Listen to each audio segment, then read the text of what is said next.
Este é um canal não oficial. Acesse o episódio completo no comentário fixado.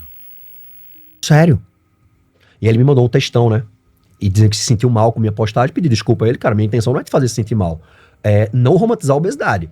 E você é um cara que tá romantizando a obesidade, velho. Você tem que assumir essa sua postura de tipo, tá errado, cara. Sabe, tá errado. Eu trouxe pra falar de um como você vive, você prega, você ensina as pessoas, que é viver na sua capacidade máxima, na sua alta performance. Você é um cara que bate muito contra a obesidade, que é uma doença séria, né? E você tem um estilo único que vai pra cima pra não deixar romantizar. Porque romantizou, aquilo você aceita, aceitou, não muda. Primeiro, mas como que você define, o que é alta performance para o Guto? Como que você enxerga alta performance? O que pra você é em alta performance? Tá. Eu sou muito amigo do Murilo Gun. O Gun é uma figuraça, né? Ele disse que um dia tava saindo de um lugar e o cara disse, cara, tem um cara pra te apresentar, um empresário incrível. Cara, o cara tá faturando muito dinheiro, não sei o quê. E Gun disse, a primeira pergunta foi, ele dorme bem? Ele consegue ver o jogo de futebol do filho? Como é ele com a esposa? Porque se o preço dessa alta performance empresarial foi isso aqui, eu não quero conhecer esse cara, não. Depois daquilo, eu comecei a me trabalhar e a criar princípios balizadores para definir o que eu tô disposto a fazer para chegar lá e principalmente o que eu não tô disposto a fazer. Muito bom. Então, quando eu sei o que eu quero e o que eu não quero fazer, o que eu não tô disposto a fazer, eu diminuo a possibilidade de falhas. Acredito que viver em alta performance é mais bíblico do que qualquer outra coisa. É orar e vigiar 24 horas por dia, irmão. Sabe? Meus pensamentos, meus comportamentos. Porque eu falo muito isso em palestra. Se eu fosse passar aqui como um filme, os pensamentos que todos vocês tiveram nessa semana, quem ia ficar orgulhoso e quem ia dizer, não, deixa pra lá, não passo o meu não. Isso é uma coisa que tu controla. Exato. Né? O pensamento veio, não quero pensar nisso agora. Eu quero pensar em outra coisa. Eu não vou permitir que eu mesmo me boicote. Então eu acho que alta performance é essa prova e expiação que a gente vive todo dia, só que é autoprova e autoexpiação. A gente se boicota muito o tempo inteiro. Então, alta performance sou eu, ter princípios e valores que balizam minhas tomadas de decisões para dizer, não, eu quero ser visto. Como é que você quer ser visto? Cara, como referência no meu nicho. Tá, mas pode ser referência no nicho e ladrão? Ah, não, isso não. Então, tu não disse pro teu cérebro o que é que tu não quer que aconteça também. E o nosso cérebro, ele é muito visual. Ele só chega onde ele enxerga. Se eu digo que, ter esse relógio do Caio não é pra mim. Não é. E ele não vai performar para encontrar meios para que aquilo se torne meu. Então, alta performance, nada mais. Alta performance começa na auto-performance. Né? Joel fala muito isso. Né? Quando o conhecimento é dado, você pega pra você, já é seu. Então, saúde, família, trabalho. E você vai inverter a ordem em algum momento. Mas se tiver propósito... Por exemplo, eu tô aqui, minha família tá em casa, mas ela tá segura. Minha esposa não tá sozinha com meu filho. Tá tudo certo. Então tá tudo bem eu estar aqui. Não é aquela coisa fixada, não, é sempre eu, depois minha família, depois o trabalho. Não. A harmonia é justamente o desbalanceio entre as coisas. Mas quando o cara fala que ele, sei lá, ele ganhou 40 quilos por causa do trabalho, o que geralmente você fala pra um cara dele? Isso é um mecanismo de defesa dele. Porque ele coloca que o motivo pra ele ter ganho 40 quilos é algo que ele não pode mudar agora. Porque se ele mudar, ele prejudica todo o resto. Então ele tá se defendendo, colocando... o meu problema é que eu tenho um filho de 1 ano. Teu filho de 1 ano é teu problema? Como assim? É um dificultante, claro que é, mas é impeditivo... Não, tu vai ter mais trabalho, vai ter mais esforço. Eu fui gravar com o Ricardo, da Ricardo Eletro, né? E ele disse que quando abriu as empresas, na primeira empresa o atendimento era incrível, na segunda, na 10ª, quando ele tava com 100 lojas, começou uma quantidade de reclamação absurda.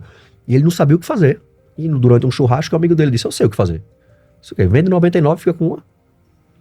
Tu tá com um problema de 100 lojas, irmão. Tu quer ficar igual com uma loja? Não faz sentido. Então, assim, quando Deus quis fazer de Davi rei, não mandou uma coroa não, irmão, mandou Golias. É verdade. A treta vem grande. Cabe a você determinar o quão grande eu quero ser. O que é que eu tô disposto a fazer para ser grande e o que é que eu não tô disposto a fazer. Acabou, decidiu isso. É só fazer o que tá no seu controle. É só fazer todo dia o que tem que ser feito. Vai chegar. Só que o povo quer pra ontem, né? O povo quer pra agora. Saiu um filme no Netflix agora, meu Deus, como é o nome? Qual? Eu dei print, mas enfim, depois eu pego. É um filme que todas as cenas duram de 3 a 5 segundos. São 3 histórias completamente diferentes entre elas, que vão se interligando. Pra quê? Volume de informação. Se tu bota essa geração pra assistir Titanic, que tem 10 minutos de cena sem um corte, ela acha maçante. Não tem paciência. Ai, que filme chato. Porque o volume de informações está muito grande. Isso afeta o quê? Minha tomada de decisões, dopamina. É muita dopamina barata. Então quando você vê, pra performar que nem o Caio, o que é que eu tenho que fazer? Aí é muita coisa, velho. Eu vou pro Tigrinho.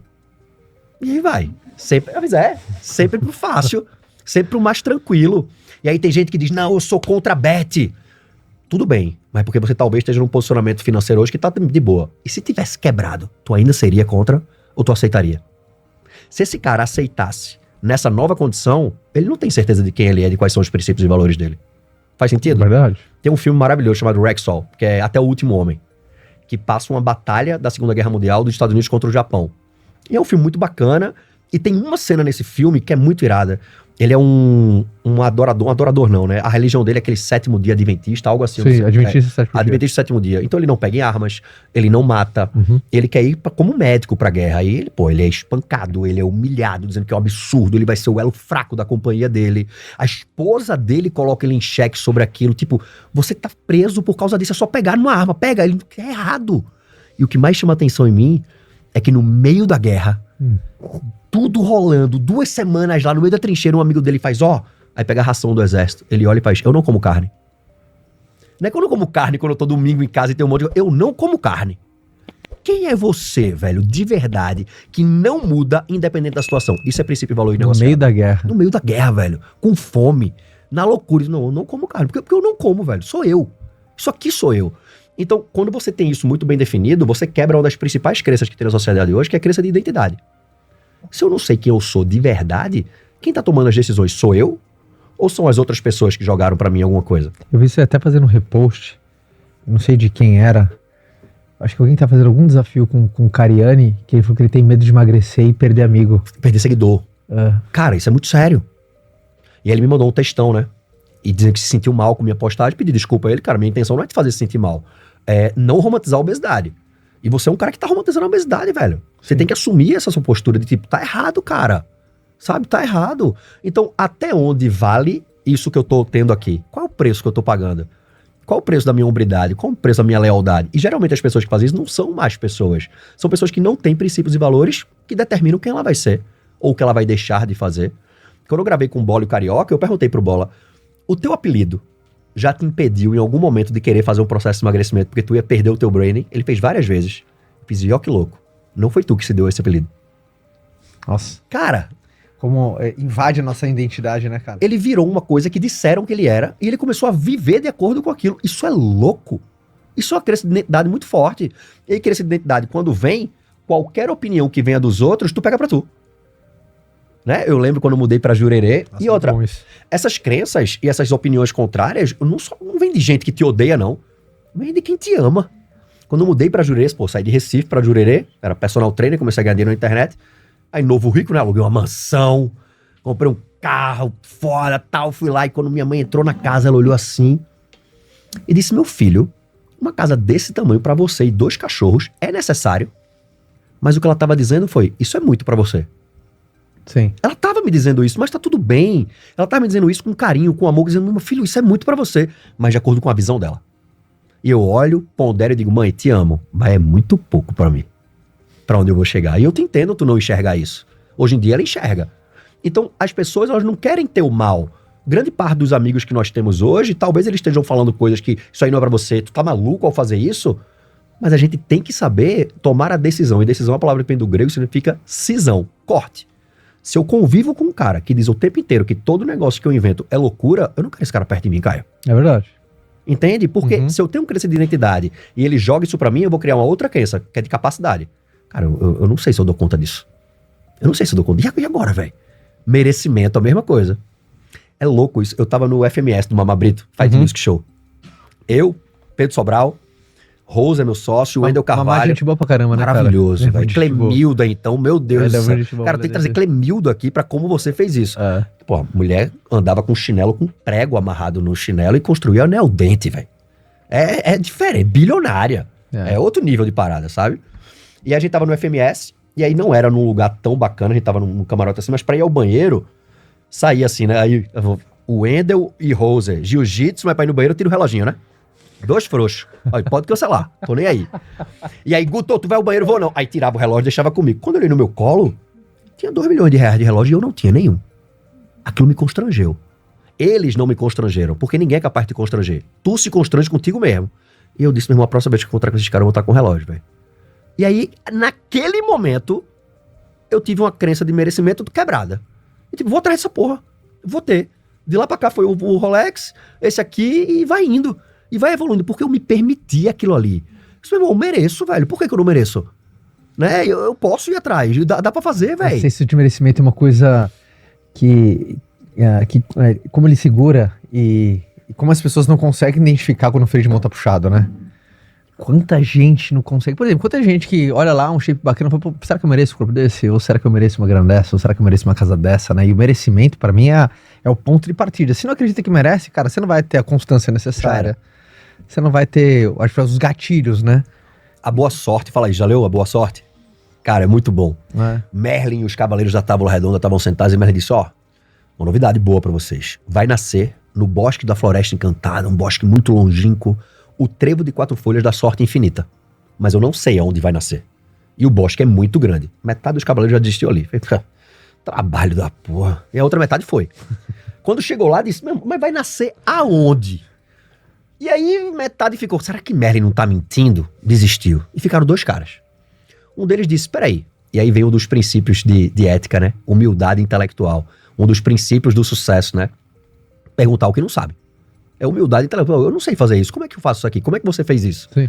E eles foram atrás do gnomo da floresta, que vivia por baixo da terra e sabia onde nascia cada planta. E perguntaram pro gnomo, onde é que nasce trevo aqui? O gnomo disse, nunca nasceu um trevo aqui. E quando eu tava indo embora, ele fez, mas peraí, por que nunca nasceu um trevo aqui? Ele fez, porque a terra é imóvel, nunca foi arada. E trevo precisa que a terra seja mexida. Fez, opa, então eu vou começar a mexer essa terra, pra ver onde pode nascer um trevo. E aí ele vai dando uma lição no livro a cada etapa. E a primeira lição é, a sorte infinita existe, você tem que fazer sua parte.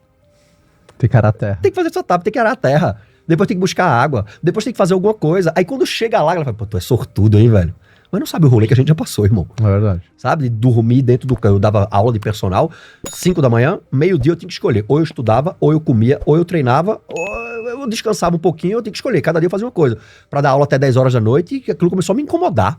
Esse cara, eu tinha 20 e poucos anos, eu olhava pro cara que tinha 40, eu não quero ser igual esse cara, ele tá infeliz aqui. Eu tenho que fazer algo diferente. E aí fui começar a estudar coisas diferentes. Né? Fui estudar vendas, comportamento humano, tecnologia, isso em 2011, pô. Ninguém fazia porra nenhuma. Minha primeira venda online foi em 2013. Uhum. De lá pra cá eu não trabalho mais presencial. Sabe? Então, essa crença de pertencimento, a pessoa tem que identificar.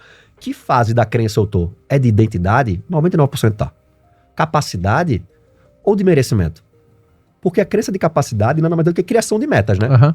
E toda meta, ela tem que ser ousada, Uhum. porque se cabe em tu, não é de Deus, irmão. Tem que ter boleto, irmão. Pra te instigar. Porque eu vou comprar um carro. Mas isso aqui eu pago. Mas qual é a motivação que tu tem pra trabalhar mais? Nenhuma. Tem que ter uma dívidazinha ali pra te estimular a trabalhar. Ousamento tem que ser execuível. Eu tenho as ferramentas e as pessoas, e eu entendo dos processos pra fazer isso acontecer? Pô, entendo. Mas é ecológica? Vai fazer bem pra essas pessoas e pra mim? Porque se for pra criar burnout no meu time, é melhor a meta tá errada, irmão. Tá errada essa meta. Eu vou capotar a cabeça de todo mundo. Então, esse entendimento acaba por terra a crença de capacidade. Nada mais de zoom out da vida. Pô, vou fazer isso aqui desse jeito, aqui faz sentido. Este é um canal não oficial. Acesse o episódio completo no comentário fixado. Se você gostou deste corte, aproveite para se inscrever no Fortuna Cortes. Deixe também seu like, sua inscrição e curta mais um corte.